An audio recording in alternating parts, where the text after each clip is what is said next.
Right ආයිබෝවන් සියලු දෙනාටම බණ්ඩාර ඉංජිනේරියන් කිරිඳිවැල. ඔයාලට අලුත් දෙයක් කියලා දෙන්නයි ගත්තේ. ඔයාලට පේනවා මේ චැසි බුස් ටික මේකේ කපන ගමන් ඉන්නේ ගහන්න. මේ විදිහට තමයි තියෙන්නේ. ඔරිජිනල් එනකොට මේ ගයිඩ් වීල් මේකේ ඔසර් එක කැරකෙන්නේ නැහැ. දැන් අපි ටිකක් කල් දුවනකොට පැය 2000ක් විතර දුවනකොට මේ විදියට කැරකිලා මේ ඇක්සලේ හෙල්ලෙන්නේ නැති වුණාට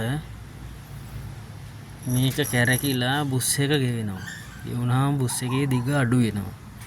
අඩු වුණාම ඔයාලා මේ ඇනේ දාලා මේ පේන ඔසර් එක. මේ ඔසර් එක දෙකට නැමිලා තියෙන්නේ. ඒකට හේතුව තමයි මේ ලෝකල් ඔසර් දාන්න එපා, හොඳ ඔසර් දාන්න. මේ ඇනේ තද වුණාම මෙහෙම පෙරෝල්ටම තද වුණාම මේ පේස් එකට මෙහෙම හිර වෙනවා. හිර වුණාම මේ රේසර් දෙක අතර ඉඩ වැඩි වෙනවා. මේක ගෙවිලා දැන් ඇතුළට ගිහිල්ලානේ තියෙන්නේ.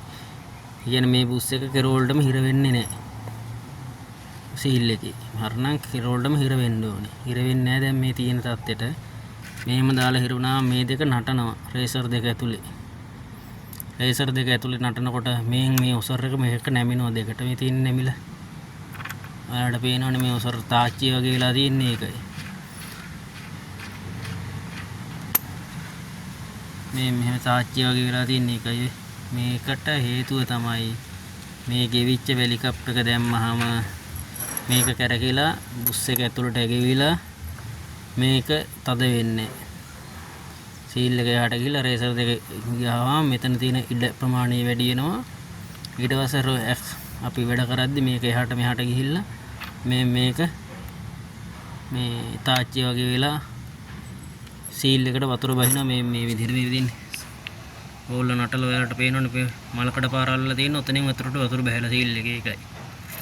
එහෙනම් ජය වේවා. ඒක නැති කරගන්න විසඳුමක් මං කියලා දෙන්නම්.